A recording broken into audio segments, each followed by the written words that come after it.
Welcome back, everybody, to Brown Bag Bets, powered by BetSperts. We are your daily dose of quick hit handicapping and sports betting picks.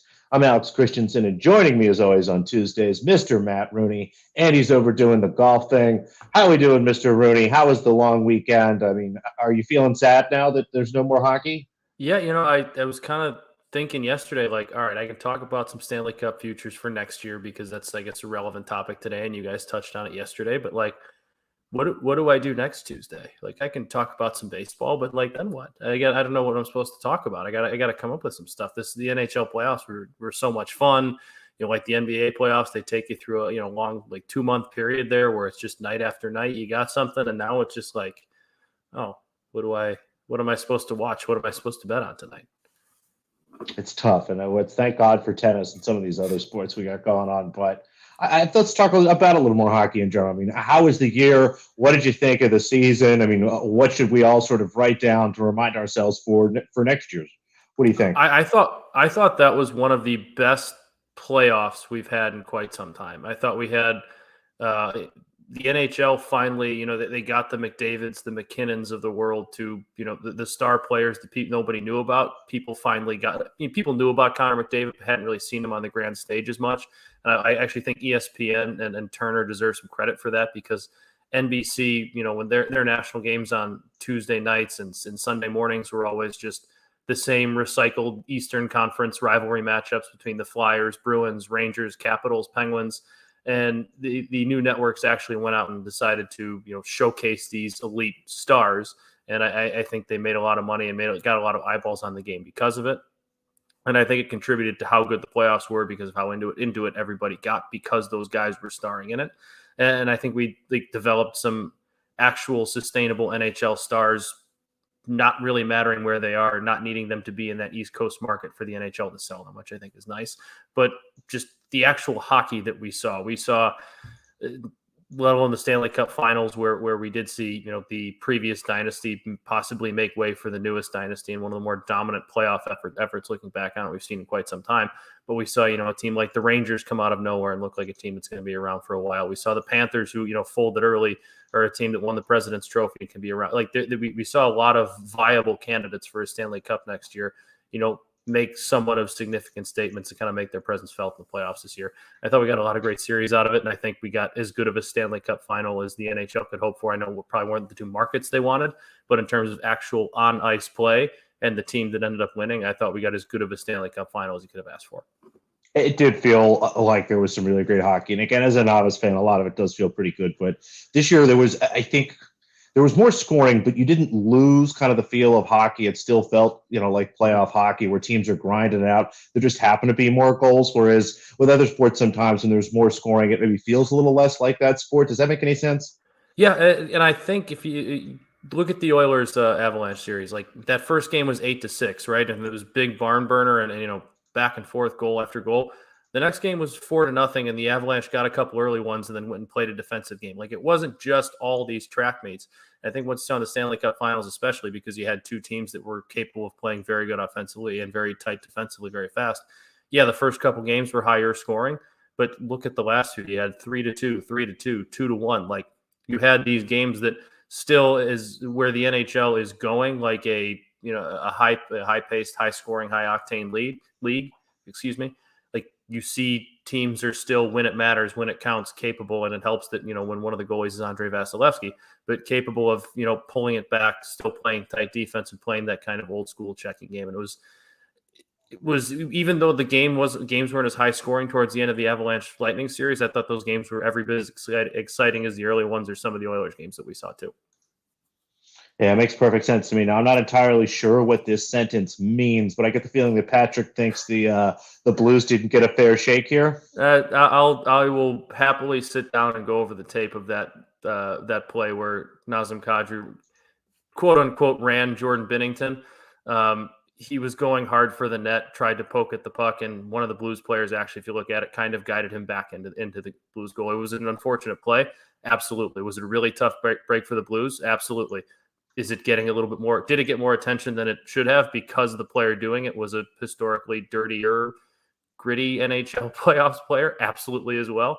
And I'm not the biggest Nazem Kadri fan, but I don't. of all the things he's done in the playoffs, I don't think that was the dirtiest. I'll leave it at that. I think that was a hard play. Yeah, it might be something a Hawks fan would say, but I didn't think it was St. Louis holding up to their namesake. It's not the St. Louis Happies, folks. The Avalanche are in the Blackhawks division too. It's not like we're we love them all that much either. Oh, that's interesting. I'm not really sure how all that works, but let's take a look towards. Are weird. Yeah, well, that's just life. Let's take a look at next season. We did look at the odds yesterday, but it was mostly just so Andy and I could go, hey, there they are. We have really no idea what we're talking about. So let's pull them up here. And since you actually know what you're talking about, we've got the favorites here on the left. And I see there's a couple numbers that piqued your interest. Have you placed any wagers yet? A couple long shots that I like. And Patrick's in the chat and being active. His Blues are plus 2,500. I think that's an interesting number for them. I didn't put it on the board, but since he's talking Blues, I'm interested to see what they do with the Blues do with their goaltending situation with Husso being up, and they have some pieces they might want to reshuffle, but they're in a pretty good spot. And I think we saw them put together a pretty good playoff effort. So I'm interested to see what they do with their goaltending situation. I mean, the Avalanche at plus 500, there's like no value to that, but like, there's a pretty good chance they win again next year. So if does that number move though? Say that again. Does that number move? Does it get down to 4? Does it get down to 3? Or are you just going to have a chance all year to bet plus 500? I don't think you're going to have a chance all year to bet plus 500. I think maybe on opening night you still might, but I think that line kind of moves pretty quickly because I think they're kind of a wagon, and I don't think they're going to stop anytime soon. And if you looked at their number most of the time this year, it was always kind of around like +6, +7, +5, and that's a team that hadn't quite shown they can win it yet. Now that they're a team that's shown they can win it, and you've had a team like the Lightning just this recently, and the Penguins not long ago, shown that repeating can be done too. I don't think that Avalanche number is going to move a ton. I tend to agree with what Andy said about the Maple Leafs. If you want to take him at plus 900, you go right ahead. I'm not going to do that. I'll bet on them in games and such, but I don't really. I bet they just lose in excruciating fashion every year. I thought. Yeah, like you know what? If you want to win some money on the Maple Leafs, do what I did. Bet them to lose in 7 games in their opening round playoff series. I won some nice money on that with the Lightning. The Lightning, I don't really love the value there because I know they've been back now 3 years in a row, but like that's 3 years in a row with 4 playoff series and tough playoff series, and that team isn't getting any younger. Not that they're super old, but they've just played so much hockey, and I know they keep on doing it, but at some point, someone in that conference is going to get them, and there are some pretty good teams. I know I make fun of the Maple Leafs, like the Maple Leafs coming up, like the Panthers, who they just kind of ran through. There's some pretty good teams in that conference, but one of the teams in that conference that I do like, the New York Rangers, they made a little bit of a Cinderella run this year. That's a number that, you see teams like, I don't want to say the Dodgers in baseball because they are that good of a team, but, the bigger market teams tend to take a lot more money in them. So I don't think those odds are going to get I think those odds are going to be around, 20 to 1, maybe a little bit less, because I think they're going to be active in free agency. And I think you're going to see them spend a little bit. They don't have the most cap room in the world, but they have around $12 million.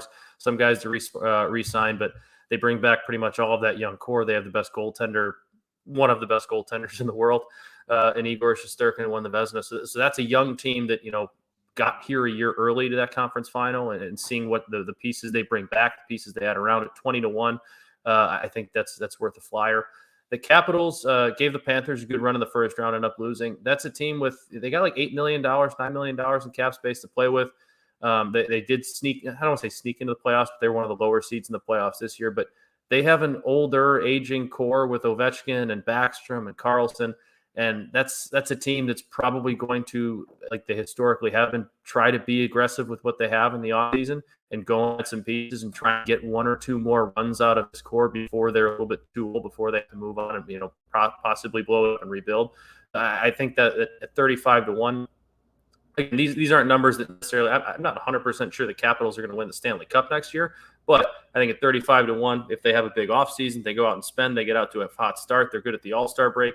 That's a number that, you can look to start hedging on, maybe put on prop swap if you want to try and find some good offers there. And then the Vancouver Canucks at 45 to 1, another long shot, but they're a team that in 2020 in the bubble playoffs put together a pretty good effort. They have a really good young core, and they have a proven head. Bruce Boudreau has never won Stanley Cup, but he's been a guy that's gotten teams close, gotten teams right there. And since he took over midseason for Vancouver last year, and they went something like 32, 15, and 6. I think it was like a 106-point pace from the time that he took over, which would have gotten them into the playoffs easily. I think that Pacific Division is, kind of, I think it's a little bit winnable. I think it's a little top heavy, but I don't think that there's, Vegas is probably going to be a little bit better this year, but they're still a team with a lot of issues. I think that's kind of a wide open division. I think Calgary takes a step back. So I think the Canucks can be an absolute option in that division. 45-1 with their young core. They got some cap space. They can bring in a guy or two that maybe complements it. I think at 45-1, I really like them given what they did that latter half of the year going, on that 106-point pace in the second half. I think that's a team, again, you can try and find some value, maybe start hedging at some point, maybe start looking to flip it on prop swap if they get off to a good start and look, good through the All-Star break, something like that. Yeah, I like that. Not the way I always refer to it as you're going to have some equity in these numbers. That's kind of why I asked the question about the 5-1 on the Avalanche, because if you think it stays where it is, if you think all these numbers or any of these numbers are stagnant necessarily, don't bet it. Just wait. There's no reason to tie your money up. But if you think these numbers are going to tick down a little bit, plan now, and then you can find a way to something to do with it later, like you said, whether it be to use that equity to buy other bets, sell it on prop swap, something like that. Those are all great ideas. So yeah, that's what I like. Didn't Patrick. I'm not that big of a homer. I didn't put the Blackhawks on there. Not taking them anytime soon. Well, Patrick McCann likes the Islanders. What do you think of the Islanders? I heard they're very unlucky too. I liked them going into this year a lot. They gave Tampa a run for their money and took them to 7 games last year and lost 1-0 in the Eastern Conference Finals in Game 7. They could very well bounce back, but they have a new head coaching situation. I want to see kind of what they do in the offseason to kind of see how they start. I think that's a team that, I think their number was 35 or 30. I don't think even with a good start that's going to move a ton, so I might want to see them a little bit early and see how they look. But yeah, that's a team that's with the outlier of this year that kind of out of nowhere randomly sucked, has been a team that's been a gritty, tough outcome playoff time. I can dig it. Let's get the Islanders there. What else is there? And then Patrick makes a point to it that apparently the Avalanche have some money. They can sign themselves a better goalie. That'll help. Goalies are important from what I understand. We'll see what they do with that. I don't think Marc-Andre Fleury is going to go there. I think he's probably going to try and go back to Pittsburgh and go back home. But that would be an option. I think they should make a phone call. If anyone really wants to make a move for Marc-Andre Fleury, it should be Toronto. But we'll see if they end up doing that. I can dig it. So we've got some hockey. We got to wait quite a bit for that. But you have tennis. And although I didn't wear my Wimbledon hat, I felt like one day it was just. I'm jealous that I missed that. It's okay. You can go back and watch, and maybe Dan will even share. He made we'll call it art, if you will, of some of the faces that I made with the strawberry hat on. But another day, let's go through another group of picks. Again, I think that we'll get just about all these matches in, sunlight permitting. We've got a big schedule today, and most of these matches are played on outside courts, and basically, once the sun goes down, they start wrapping these things up. But I think we'll get to everything today. We'll start with Peterson, Schmedlova. I mentioned this one yesterday, I believe, so double check. You might already have this. Actually, all these I mentioned yesterday. So, again, double check. You might have these, but let's go through them again. Peterson, Schmedlova, over 21 games. Again, this match starts in about 30, maybe 40 minutes after we're done the show here. I just think this match is going to be a mess. Both of these players play extended matches. There's a good chance we'll see some 7-5s, hopefully a tiebreaker in here at some point. So I have this closer to 21.5, could even make a case for 22. Happy to grab the 21 there. Martinsova goes up against Karolina Pliskova. Karolina Pliskova, used to be arguably the best grass player besides Ashley Barty on tour. She has a big serve, a big forehand, generally plays well here, but so does Martinsova. She's a really underrated grass player, and Pliskova has just kind of had a down year, and even her grass performances in her couple leading up tournaments lead me to believe she's not going to be as good as the market kind of has her evaluated here. So give me the money line in the games on Martinsova. Greet Minens playing Muguruza. We're going to keep fading Muguruza until she retires from tennis, because that kind of appears to me what might be going on. She just looks listless, looks not focused, maybe not in the absolute best form. Now, this is one of her favorite places to play. She's won this tournament before, has a great game here, but so does Minen. She has the serve to turn this into a long match, and going to sprinkle the money line, and happy to take the plus 5.5 games. I would have that closer to 4.5. So a big game and a half to get to 5.5 there. Donna Vekic, like her as an underdog against Jessica Pegula. Pegula is still one of my favorite players, but given the surface, given the form of either player, I have this much closer to a pick'em. So give me Donna here, plus 115 or better. There's some plus 20, plus 125s floating around. And Coco Vandeweghe. She goes up against Rybakina, who just having a mess of a season, and Coco Vandeweghe is someone who makes a lot of her money in ranking points, and no ranking points this fortnight, but is definitely, I think, going to pay for a lot of her year with a nice run here. She came through qualifying. I think she's a great chance to win this match. Give me plus 290 and plus 4 games. Tomorrow, all of these, again, it looks like the earliest time for these matches has been 6 a.m. Eastern. I don't think there's been a 5 a.m. match yet, so 6 a.m. Eastern, but just double check. We'll start with the parlay. Kai Juvan and Marie Buzkova. Juvan here had a nice win against Haddad Mai. Again, this should be a good surface for her. She's starting to build herself into a little bit of form. She goes up against Dalma Galfi. She's about minus 180 and was the price that I got for this parlay. I had her closer to minus 200. Marie Buzkova, always a little bit of an injury risk, but when she's playing and looked pretty healthy in her first match, very clever, very well suited for these courts. The price that I got for this parlay was around minus 165. I had her closer to minus 190 against Onley. So put them together, I get plus 150. We'll take an Allison Risk over. With all due respect to Ms. Cholinska, I'm not entirely sure how to say that. This is a dead nut over spot. I like this over quite a bit. I played over 20. Might even go back later and see if I can get like an over 21 or 21 and a half even at a nice plus money bet for a little bit more.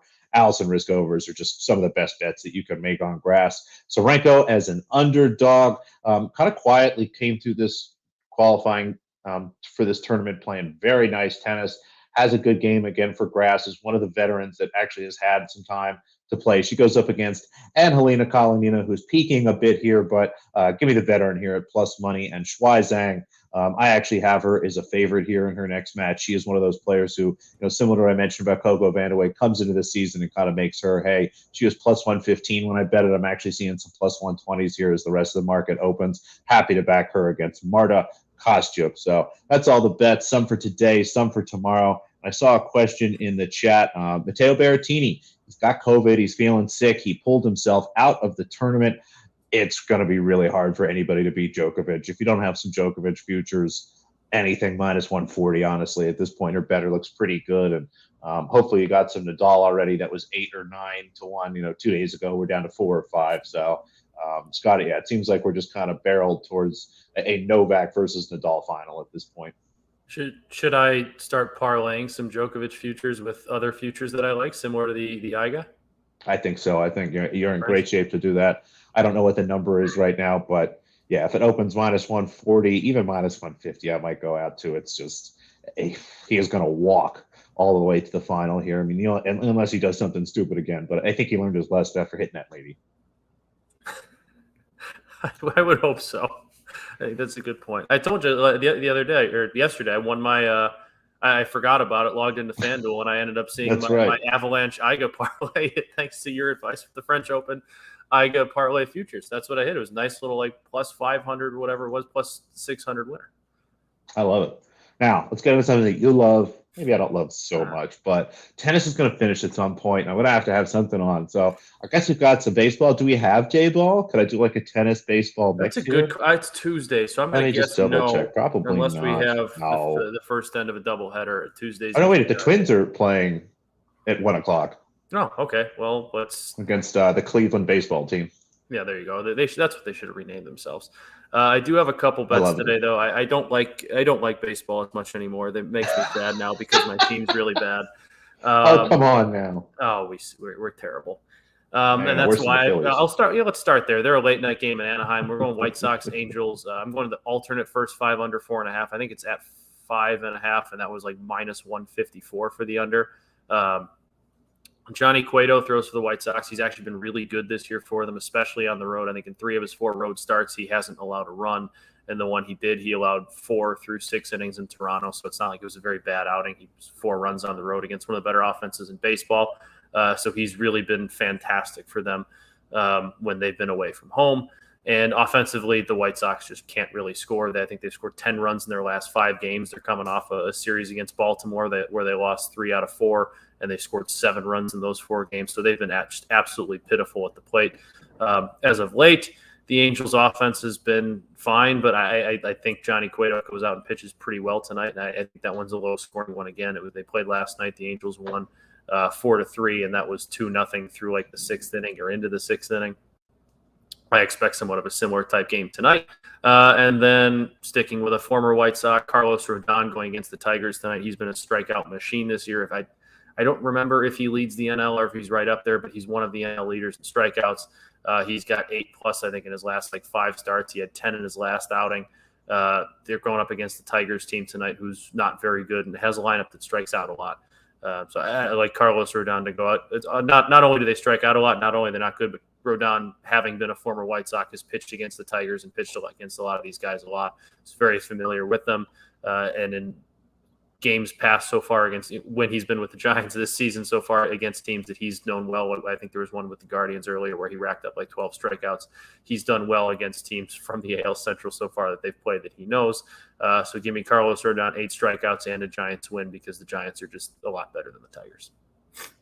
I like all this stuff, and Patrick has a play there. What do you think of this? Marlins cards over 8.5. I'm seeing -20, even -125, or the first 5 over. I'm going to trust him on that one because he seems to be the St. Louis expert here. And while I keep an eye on the Cardinals because I'm not a Cubs fan at all, so I root for the Cardinals pretty decent amount. I haven't watched too much of Dakota Hudson, but if he says fade him right now, I think most guys know their own teams pretty well. And if he's saying fade him, then let's fade him. I can dig it. I'm going to play that anyway. I like all these baseball bets, and I'm sure I'll try to find something. Is anybody in the chat? Did anybody get something for the day game here? What else? I actually forget who's even playing. I closed out of it too quickly. Twins Guardians. That's right. Twins baseball team. No, Twins baseball team. So maybe somebody in the chat will pop something in there. But that's all we have today, I believe. We'll be back tomorrow. More Wimbledon, more other stuff. Oh, no, actually, tomorrow we've got a great guest coming on. We're going to talk some WNBA with Clive Bigsby. If you don't know Clive, you can find him on Twitter. I believe he's at Clive Bigsby 40 or something like that. He was on the Clive Bigsby 41. And then you can find, he just actually did the Circles Off podcast with our friends over there at BetStamp. They do a nice job. So that was a good interview. But he'll come on, talk a little WNBA with us. So we'll get ourselves ready. I can't quite figure it out. Hopefully he's got something for us. But that tomorrow, and NBA award markets are opening up. So Hook around and look. Our friends at FanDuel are the market leader here on 6th Man of the Year. So some numbers popping up. Hopefully I'll have some time to look at those. But a lot to get into. Thank you, Matt, for joining us as always. I'm sure we'll have you back on Friday or some other time to talk more about baseball. And hopefully things are better for the White Sox. So try to cheer up, bud? They won't be. They won't be. Thanks again, everybody, for watching. Thumbs up, subscribe, hit the little bell so you get alerted, all that good stuff. Thanks to FanDuel. Thanks to PropSwap, all our sponsors. We love you guys. And I did a great job in the chat, but Patrick's always doing a good job bringing it. Everybody else, nice job. See you tomorrow.